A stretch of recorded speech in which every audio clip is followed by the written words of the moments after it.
We're looking at an insulation tester here, commonly called a Megger.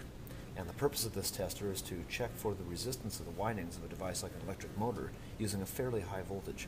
You'll see on these three scales we have a 250 volt, 500 volt, and 1000 volt setting. And we need these high voltages to be able to detect certain types of faults. I'm going to illustrate this using this Baldor 7.5 horsepower motor. This is a failed motor who was pulled out of service because it has a ground fault in one of the windings. I want to demonstrate how we can prove that with our Megger, our insulation tester. First, I'm going to take the ground clip and move that to an area on the motor itself where I get a good solid ground. Next, I'm going to take a look at my three-phase windings right here coming out of the junction box on the motor. I've got a blue, an orange, and a white, and I'm going to measure continuity with my insulation tester between these phases and ground. So the way I'm going to do that, I have to be safety conscious here because this does put out a fairly high voltage when it does the test. I'm going to make my connection between my test probe and the bare end of the wire as such.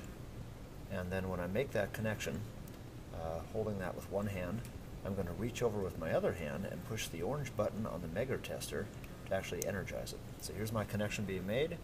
There's the button, and notice how the needle swings over all the way to the right. Because this is on one of the orange scales, we read it on the top of the scale, and swinging all the way to the right means 0 ohms. That's a fault. We should not have 0 ohms. It should be a very, very large resistance between any phase winding and ground.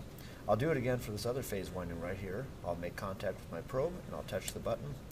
We see that also reads 0. And of course, doing it over here, on this winding, we read the same thing. Now I say of course, because it doesn't matter which winding in here has actually failed to ground. If I read to another one of these lines, I'm just going to read through one of the good windings to the failed one. So all I need is one ground fault anywhere in this motor. I'm going to read faulted to ground at any one of these lines. Now just to prove to you that the high voltage actually matters, it makes a difference to our measurement, I'm going to switch this to the low voltage range. In the green mode, this right here is acting as a typical ohmmeter. And as a typical ohmmeter, it uses a very low voltage to test for resistance. Just to show you how this works, I can take this, touch to my ground clip, and you see right here, it stays on the left-hand side of the scale because on the green scale, right is infinite and left is 0.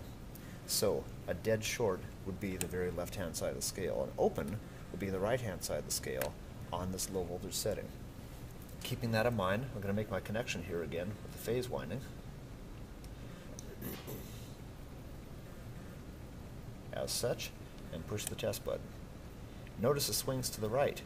Remember, in this mode, that means open. That would indicate a good winding. Just to prove to you, I'm going to hold this button down and remove the probe. It stays over to the right. It's still reading open. In other words, the ground fault is not being detected on a low voltage mode. The ground fault is only being detected on a high voltage mode. So I come over here, make my connection. Just to prove again how this works, got my connection made. I'll push the button. It swings to the right, which means 0 ohms, or low resistance, in the high voltage mode. If I open this up, watch what happens. It swings to the left, meaning open. So clearly, I can see there's a fault in this motor using a high voltage setting that I don't see with a low voltage setting. And that is the unique value of a Megger-style insulation tester.